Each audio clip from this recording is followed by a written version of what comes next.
Fala pessoal, tudo bem com vocês? Mais um Meio Ambiente News começando, hoje 11 de junho de 2024, bora pras notícias. Começamos com o tempo, sem regulamentação, o Brasil perderá mais de R$500 bilhão em crédito de carbono até 2030. O mercado de créditos de carbono oferece oportunidades para o Brasil, mas precisa de uma regulamentação que está parada no Senado. Para quem ainda não sabe, os créditos de carbono são utilizados como moeda de troca pelas grandes empresas no mundo. Cada tonelada de carbono emitida na atmosfera equivale a um crédito. As empresas que emitirem menos poluentes do que limites estabelecidos, no caso o Brasil não tem essa regulamentação, ganham créditos por tonelada. Indústrias, fábricas ou outros setores que, devido à produção, ultrapassem os limites estabelecidos de emissão de chamados gases de efeito estufa, podem adquirir os créditos como forma de contrapartida para o meio ambiente, sendo eles transformados em reflorestamento de áreas devastadas, projetos de energia renovável ou em outras maneiras de reduzir a poluição do ambiente. Cerca de 25%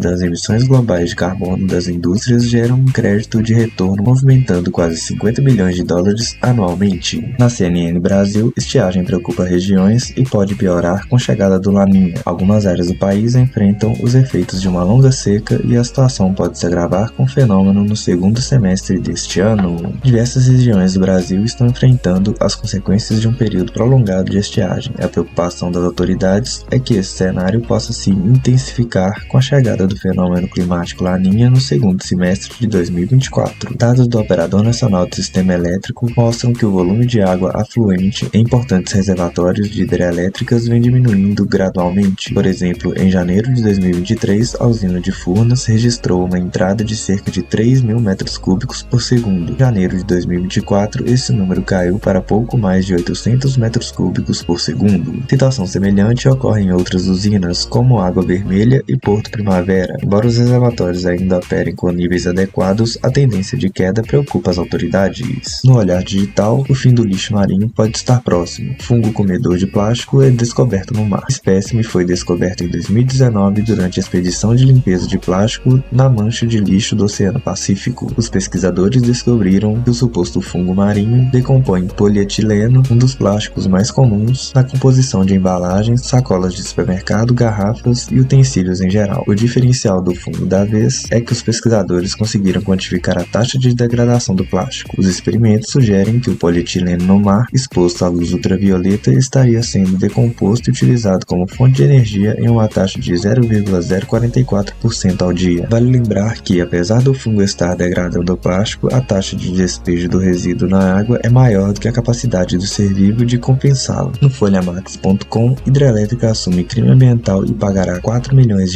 em Mato Grosso. A primeira promotoria de justiça civil de Pontes de Lacerda, a 448 quilômetros de Cuiabá, com apoio do Núcleo Estadual de Autocomposição NEA do Ministério Público do Estado do Mato Grosso, celebrou o termo de ajustamento de conduta com a empresa Nova Guaporé Energética S.A. para reparação e compensação de danos ambientais referentes ao descumprimento da manutenção de vazão mínima de reservatório de uma pequena central hidrelétrica. O acordo estabelece o pagamento de prestação pecuniária no valor de R$2 milhões a título de compensação pelos danos material e moral difusos. Esse montante será destinado a 2 projetos ambientais cadastrados no Banco de Projetos e Entidades do Ministério Público, em benefício do Fundo Municipal de Meio Ambiente de Pontes de Lacerda e do Fundo Municipal do Vale do São Domingos. O acordo também estabelece que a empresa compromissária realize o plano ambiental de conservação do uso do entorno do reservatório artificial e execute as exigências definidas no respectivo plano de acordo com os prazos estabelecidos pela Secretaria do Estado de Meio Ambiente, SEMA, e que custeie financeiramente o início e elaboração do Plano de Recursos Hídricos da Bacia Hidrográfica do Rio Guaporé. No Brasil de fato, exploração na Foz do Amazonas e PEC das praias mostram que o Brasil não está cuidando do oceano. Leandra Gonçalves, da Unifesp, afirma que 20% do PIB brasileiro depende da economia do mar, mas o país desconsidera isso. O Dia Mundial dos Oceanos é comemorado em um momento que 2 importantes discussões que envolvem a área marítima do Brasil vem tomando conta de espaços na sociedade: a possibilidade de explorar a foz do Rio Amazonas para prospecção de petróleo e a PEC das praias, que está tramitando no Senado como proposta de emenda à Constituição 322. O professor ainda diz, com relação à prospecção na foz do Amazonas, que mesmo que não se tenha um derramamento de petróleo, seria um desastre catastrófico. Toda vez que fazemos uma exploração petroleira, tem toda uma indústria que vem junto, acelera o processo de poluição e perda da biodiversidade. A estatal já teve licença ambiental negada anunciada pelo IBAMA, mas segundo a própria presidente da companhia, Magda Chambriard, esse é um dos objetivos da Petrobras, então deve seguir articulando formas de avançar. Sobre a PEC das praias, a pesquisadora Nathalie Piccolo lembra que a medida trata de uma área que já foi muito devastada, então o caminho deveria ser o inverso, de aumentar áreas de proteção. Se nós reduzirmos essas áreas, a gente vai acelerar o processo de mudanças climáticas. No Terra, dono de terreno constrói muro em praia e diz que é para preservar o meio ambiente. A estrutura feita à base de troncos de coqueiro foi construída em Ipojuca, no Pontal de Maracaípe. João Fragoso, advogado agropecuarista, dono de um terreno de 10 hectares na praia do Pontal de Macaípe, em Ipojuca, Pernambuco, alegou ter construído um muro de troncos de coqueiro para assegurar que a área da propriedade não seja reduzida e preservar o meio ambiente. Porém, a estrutura, que existe desde 2022, tem sido alvo de questionamentos por órgãos defensores do meio ambiente. Segundo o Sr. João, ele não tem projeto nenhum para a área, a não ser preservar o meio ambiente por conta da quantidade de lixo. Segundo a mídia local, quando o muro foi construído, havia permissão da Agência Estadual do Meio Ambiente, mas foi determinada a sua retirada. Porém, o Tribunal de Justiça de Pernambuco impediu o cumprimento da medida, alegando que o proprietário não tinha descumprido nenhuma licença ambiental. Bom, pessoal, essas foram as notícias de hoje. Eu vou ficando por aqui. Se você gostou, não se esqueça de deixar o like, se inscrever no canal e ativar o sininho. Dessa forma, você ajuda o canal a crescer e chegar a mais pessoas. Muito obrigado, um forte abraço a todos. Fui!